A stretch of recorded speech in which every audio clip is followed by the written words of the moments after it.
இந்த ஜமீன்தார்கள் என்ன பண்ணுறாங்கன்னா ஒரு வேலையும் கிடையாது, ஏழைகள் உழைப்பாங்க, அவன்கிட்ட இருந்து பிடிங்கி தான் கொஞ்சம் வச்சுக்கிட்டு மிச்சத்தை வெள்ளைக்காரனை கொடுத்துடணும். அவன் ஒரு அமௌண்ட்டு கொடுப்பான், வாங்கிட்டு சாப்பிட்டு தூங்குறது குடிக்கிறது இதுதான் வேலை. இருந்தது. அந்த நேரத்தில் சிப்பாய் கழகம் வந்தது. சிப்பாய் கழகம் வந்த நேரத்தில் இந்த சிப்பாய்கள்லாம் வந்து நீங்கள் தான்மா ராணி அப்படின்னு சொன்னோடனே இந்த அம்மா குஷி ஆயிடுச்சு. இது நல்லா இருக்கு அப்படின்னு சொல்லி அங்கே உள்ள கண்டோன்மெண்ட்னு இருக்கும், அதுலேருந்து வெள்ளைக்காரனை புறம் கொண்டுட்டாங்க.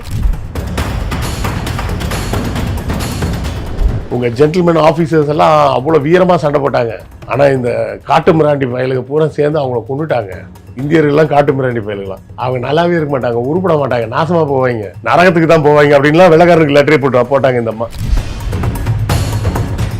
இவங்க பொண்ணாங்கல்ல வெள்ளைக்கார அதிகாரிகளை பூரா, அதில் ஒரே ஒரு வெள்ளைக்கார பொம்பளை தப்பிச்சிருச்சு.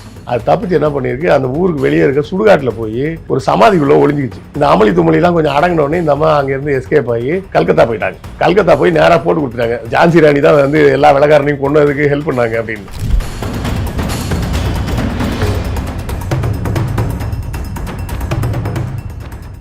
Bharat Institute of Higher Education and Research.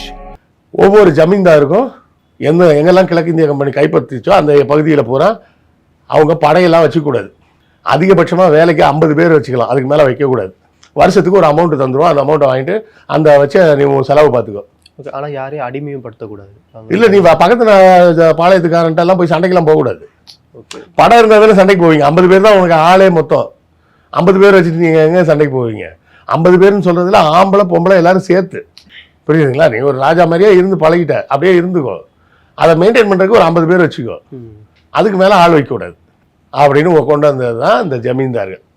இந்த ஜமீன்தாரோட வேலை என்னென்னா, தனக்கு உட்பட்ட பகுதியில் இருக்கக்கூடிய நிலத்தை வரி வசூல் பண்ணி வெள்ளைக்காரன்ட்ட கொடுத்துடணும். அப்படி ஒழுங்காக வசூல் பண்ணலன்னா என்ன பண்ணுவாங்கன்னா, ஜமீனை கலைச்சிருவாங்க. கலைச்சி ஜமீனை ஏலத்துக்கு விட்டுருவாங்க. ஓகே, ஏலத்துக்கு விடுறதுனா இப்போ வந்து ஒரு ஜமீன்தார் வந்து வருஷத்துக்கு 10,000 ரூபா பணம் கொடுக்கணும் அப்படின்னு வச்சு ஒரு அண்டர்ஸ்டாண்டிங் வச்சு அவர் வந்து தொடர்ந்து 2-3 வருஷம் 8,000 ரூபா 7,000 ரூபா தான் கொடுத்துட்டு இருந்தாருன்னா, உங்கள் ஜமீன் ஏலத்துக்கு போகுது அப்படின்னு சொல்லி ஏலத்தில் விட்டுருவாங்க. ஏலத்தில் விடுறதுன்னா என்னன்னா, நம்ம வந்து இது கார் பைக்கெல்லாம் பேங்க் சீஸ் பண்ணிட்டு போகுது அந்த மாதிரி கிடையாது. ஏலத்தில் விடுறதுனா யார் வேணால் வந்து தைரியம் இருக்கவங்க கேட்கலாம். 8,000 கொடுத்தாராங்க, நான் என்கிட்ட கொடுக்க நான் இப்போ 9,000 கலெக்ஷன் பண்ணி தரேன் அப்படின்னு கேட்கலாம். நீங்கள் இல்லை நான் 10,000க்கு கலெக்ஷன் பண்ணி தரேன்னு கேட்கலாம். அவர் தம்பி நான் இல்லை நான் என்கிட்ட கொடுங்க நான் 11,000 கலெக்ஷன் பண்ணி தரேன் அப்படிங்கலாம். யார் அதிகமான அமௌண்ட் கேட்குறேன்னா அவனை ஜமீன்தார் ஆக்கிடுவாங்க. ஓகே, அது என்ன வேலை பார்த்துருக்காங்கன்னா, ஜமீன்தார்னு சொன்னவன் பூரா இந்த பேங்க்கில் கலெக்ஷன் ஏஜென்ட் வேலை தான் பார்த்த மாதிரி பார்த்துருக்காங்க. அது ஒரு காலத்தில் வந்து அது மரியாதைக்குரிய பதவியாக இருந்தது. 1806க்கு அப்புறம் இந்தியாவில் எல்லா ஜமீன்தாரும் இதுதான் அவங்களுக்கு ஸ்டேட்டஸ். இந்த ஸ்டேட்டஸில் தான் அவங்க இருக்க முடியும், அதை தாண்டி இருக்க முடியாது. அதுலேயே என்ன பண்ணுறாங்க பார்த்தாங்கன்னா, கொஞ்சம் காலம் ஆக ஆக என்ன பண்ணுறான், அங்கங்கே கலெக்டர் இதெல்லாம் போட்டு நேரடி நிர்வாகம்லாம் பண்ணிகிட்டு இருக்கிறான். ஒரு சில இடங்களில் அதுக்கு தோதான ஆளே இல்லைன்னா நேரடியாகவே அவங்க ஆட்சி பொறுப்பு எடுத்துடுறாங்க. இப்போ திருச்சி, திருநெல்வேலி போன்ற இடங்கள்லாம் அவங்க நேராகவே எடுத்துட்டாங்க. ஏன்னா அங்கே அப்போ இருந்த பழைய ராஜாவெல்லாம் கொண்டாச்சு, அதுக்கப்புறம் யாரை வைக்கிறது, ஆனால் ஆஃபீஸரே போட்டுடுறாங்க. இந்த ஜமீன்தார்கள் என்ன பண்ணுறாங்கன்னா, ஃபுல்லாக என்ன பண்ணுவாங்க, ஒரு வேலையும் கிடையாது, ஏழைகள் உழைப்பாங்க, அவன்கிட்ட இருந்து பிடிங்கி தான் கொஞ்சம் வச்சுக்கிட்டு மிச்சத்தை வெள்ளைக்காரனை கொடுத்துடணும். அவன் ஒரு அமௌண்ட்டு கொடுப்பான், வாங்கிட்டு சாப்பிட்டு தூங்குறது குடிக்கிறது இதுதான் வேலை. குடி கூத்தியா நாடகம் பார்க்குறது இப்படி தான் வேலை சுற்றிட்டு இருக்காங்க. இப்படியே இருக்கும்போது என்ன ஆகுது, நிறைய பேருக்கு வாரிசுகளே இல்லாமல் போயிடுது. வாரிசு இல்லைன்னொன்னே என்ன பண்ண வேண்டியது, இவனுக்கு வந்து இன்னொரு அண்ணன் பையன் தம்பி பையன் அப்படின்னு யாரையாவது தத்தெடுத்து அவர் தான் அடுத்த வாரிசு அப்படின்னு சொல்லிடுறது. அப்போ தான் பார்த்துட்டு இது சரியாக வராது, இது என்னவோ தப்பு நடக்கிற மாதிரி இருக்குது அப்படின்னு சொல்லிட்டு, அது என்ன சில நேரம் நடக்கும்னா, இந்த ராஜா செத்துருவான். செத்ததுக்கப்புறம் இவங்க யாராவது ஒருத்தர் தத்தெடுத்து இவர் தான் அவர் தத்தெடுத்து வாரிசு அப்படின்னு சொல்லிடுது. அப்போ அவன் வந்து டாக்டரின் ஆஃப் லேப்ஸ்னு ஒன்று கொண்டாடுறான், வாரிசு உரிமை முடிவுக்கு வரும் சட்டம் அப்படின்னு. அந்த சட்டப்படி அவன் என்ன சொல்லிடுறான்னா, தத்தெடுக்கலாம், அது ராஜா உயிரோடு இருக்கும்போதே தத்தெடுத்துருக்கணும், அவர் சுய நினைவோடு இருக்கணும், படுத்த படிக்க பேச்சு மூச்சு இல்லாமல் இருக்கிறப்ப அதை பாருங்க அவர் தான் தத்தெடுத்தாருலாம் சொல்லிட்டு இருக்கக்கூடாது. இதை வந்து ஒரு ஆங்கிலேய அதிகாரி பக்கத்தில் சாட்சிக்கு இருக்கணும். ஒரு ஆங்கிலேய அதிகாரி சாட்சியோட அந்த ஜமீன்தார் வந்து முழு சுயநினைவோடு தத்தெடுத்தால் அது வாரிசாக ஏற்றுக்கொள்ளப்படும். அப்படி இல்லைன்னா அது வாரிசு இல்லாத ஜமீன் என்று அறிவிக்கப்பட்டு அது நேராக கிழக்கிந்திய கம்பெனியோட ஆட்சிக்கு நேரடியாக கீழே வந்துடும் அப்படின்னு ஒரு சட்டத்தை போட்டுடுறாங்க. அப்படி அந்த சட்டம் வந்தப்போ தான் ஜான்சி ராணிலாம் ஏமாத்தினது. அவங்க கணவர் வந்து கங்காதர ராவ் செத்து போயிட்டார். செத்ததுக்கப்புறம் இவங்க தத்தெடுத்துட்டாங்க அப்படின்னு சொல்லிட்டு ஒரு கதையை சொல்லி, இது மாதிரி அன்றைக்கி ஒரு நாள் அந்த தத்தெடுப்பு விழா நடத்தினோம். அவர் அந்த வெள்ளைக்கார அதிகாரி வேறு எதுக்கோ காலையில் வந்துட்டு போயிட்டார். அவர் மத்தியானமாக அவர் வந்தார்லாங்க, அன்றைக்கி தான் நாங்கள் தத்தெடுத்தோம் அப்படின்ட்டாங்க இவனுங்க. அவர் என்ன சொல்லிட்டாரு, நான் போனது உண்மைதாங்க, நான் மத்தியானம் வர தான் இருந்தேன், அதுக்கு மேலே நான் இருக்கல, நான் மத்தியானத்துக்கு மேலே தான் இவங்க தத்தெடுத்ததாக சொல்கிறாங்க, எனக்கு தெரியாதுன்ட்டார். இந்த ஜான்சி ராணி கேட்டதே என்னென்னா, கங்காதர ராவுக்கு மாதம் 10,000 ரூபா பென்ஷன் கொடுப்பாங்க. அவர் செத்துட்டாருன்னொடனே ஃபேமிலி பென்ஷன் அதில் பாதி மாதம் 5,000 ரூபா தரேன் அப்படின்ட்டாங்க வெள்ளைக்காரன். அவ்வளோதான். இவங்க என்ன சொல்கிறாங்க, இல்லை இல்லை அவருக்காக தத்தெடுத்து அவர் வாரிசு தான் இந்த தாமோதர் ராவுன்ற பையன், அதனால் அது இவனை தான் அடுத்த ஜமீன்தாராக நீங்கள் கணக்கு வச்சுக்கிட்டு 10,000 ரூபா மறுபடியும் தரணும் அப்படின்னு கேட்குறாங்க.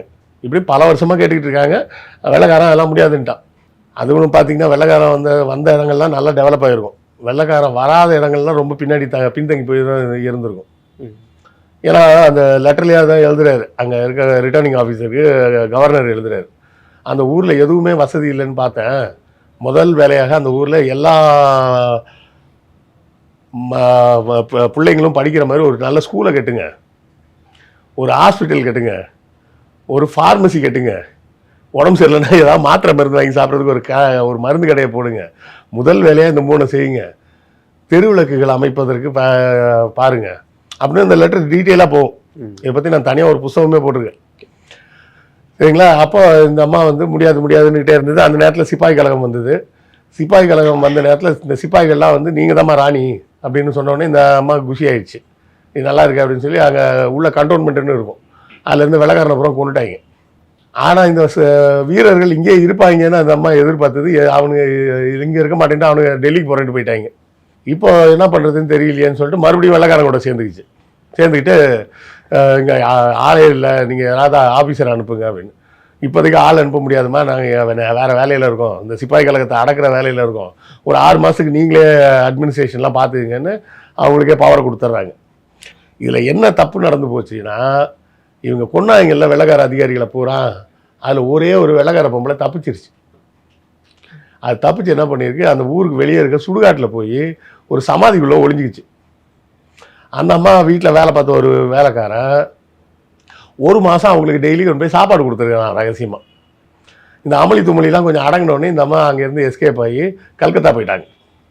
கல்கத்தா போய் நேராக போட்டு கொடுத்துட்டாங்க. ஜான்சி ராணி தான் எல்லா வெள்ளைக்காரனையும் கொண்டதுக்கு ஹெல்ப் பண்ணாங்க அப்படின்னு. இந்த அம்மா லெட்டர் போட்டது எப்படி போட்டாங்கன்னா, உங்கள் ஜென்டில்மேன் ஆஃபீஸர்ஸ் எல்லாம் அவ்வளோ வீரமாக சண்டை போட்டாங்க, ஆனால் இந்த காட்டு மிராண்டி பயலுக்கு பூரா சேர்ந்து அவங்கள கொண்டுட்டாங்க. இந்தியர்கள்லாம் காட்டு மிராண்டி பயலுகளாம், அவங்க நல்லாவே இருக்க மாட்டாங்க, உருப்பட மாட்டாங்க, நாசமாக போவாங்க, நரகத்துக்கு தான் போவாங்க அப்படின்லாம் வெள்ளைக்காரருக்கு லெட்டரே போட்டாங்க இந்த அம்மா. இந்த அம்மா இந்த தப்பிச்சு வந்த அம்மா சொன்ன உடனே, சரி நீங்கள் எங்கே போகணுன்னு கேட்டப்போ, அவங்க என் தங்கச்சி ஒருத்தங்க பர்மாவில் இருக்காங்க, என்னை அங்கே அனுப்பிச்சிருங்க, நான் அங்கே போயிடுறேன், எனக்கு வேறு ஆள் இல்லைன்னு சொல்லிட்டு அங்கே போயிட்டாங்க. வாக்குமூலம்லாம் வாங்கிட்டாங்க. இப்போ என்ன ஆச்சுன்னா, வெள்ளைக்காரன் அங்கேருந்து கேட்க ஆரம்பிச்சிட்டான், என்ன நடந்துச்சு சொல்லுங்க அப்படின்னு. நேரில் வாங்க பேசுவோம் அப்படின்னு. நேரிலலாம் வரமாட்டேன், வந்தால் நீ அடிப்பேன் அப்படின்ட்டு நம்ம போக மாட்டேன்ட்டாங்க. அதுக்கப்புறம் தான் படை அனுப்புகிறாங்க. கேப்டன் குக்குன்னு ஒருத்தர் தலைமையில் தான் ஒரு பெரிய படை வருது. இங்கேருந்து தப்பிச்சு குவாலியர் போகிறாங்க. குவாலியரில் நடந்த சண்டையில் யாரோ ஒரு சோல்ஜர் சுட்ட குண்டுபட்டு செத்து போயிட்டாங்க அந்த அம்மா. செத்ததுக்கப்புறம் அந்த தளபதி மாதிரி இருந்தவன் அந்த பையனை தத்தெடுத்த பையனை தூக்கிட்டு காட்டுக்குள்ளெல்லாம் சுற்றிக்கிட்டு ரொம்ப நாள் சுற்றி கடைசியாக எங்கே போகிறதுனே தெரியாமல் ஜான்சிக்கே திரும்ப அங்கே இருக்க கலெக்டர்கிட்ட போய் இந்த பையன் பாவங்க ஏதாவது பார்த்து செய்யுங்க அப்படின்னோடனே அவரும் மேலே உள்ள அதிகாரிகள்லாம் எழுதி, சரி அந்த பையனுக்கு ஒரு வருஷத்துக்கு 10,000 ரூபாய் பென்ஷன் கொடுங்க. அவங்க அப்பாவுக்கு மாதம் 10,000 ரூபா கொடுத்தாங்க, இவருக்கு வருஷத்துக்கு 10,000 ரூபா பென்ஷன் கொடுங்க அப்படின்னு எழுதி. நீங்கள் 10,000னா சின்ன அமௌண்ட்டுன்னு நினச்சிட்டு இருக்கீங்க. இதெல்லாம் எப்போ நடக்குதுன்னா 1859. 1859 வருஷத்துக்கு 10,000 ரூபாய். 1956 எங்கள் அப்பா சென்னையில் முதல்ல வேலைக்கு வந்தப்போ அவரோட சம்பளம் எவ்வளோ தெரியுங்களா? 60 ரூபா மாதம். 60 ரூபா. 60 × 12 எவ்வளவு? 720 ரூபா. 1956 எங்கள் அப்பாவோட வருஷ சம்பளமே 700 ரூபா தான். அதுக்கு ஒரு 100 வருஷத்துக்கு முன்னாடியே ஒருத்தருக்கு வருஷத்துக்கு 10,000 ரூபா கொடுத்துருக்காங்கன்னா அது எவ்வளோ பெரிய அமௌண்ட்டு, கரெக்டா? ஸோ இப்படி வெள்ளைக்காரன்ட்ட பூரா காசு வாங்கிட்டு இங்கே இருந்த மக்களை காட்டி கொடுத்தவன் தான் ஜமீன்தார், வேற யாரும் கிடையாது. நம்ம நேயர்களுக்காக நிறைய விஷயம் ஷேர் பண்ணீங்க. ரொம்ப நன்றி. நன்றி.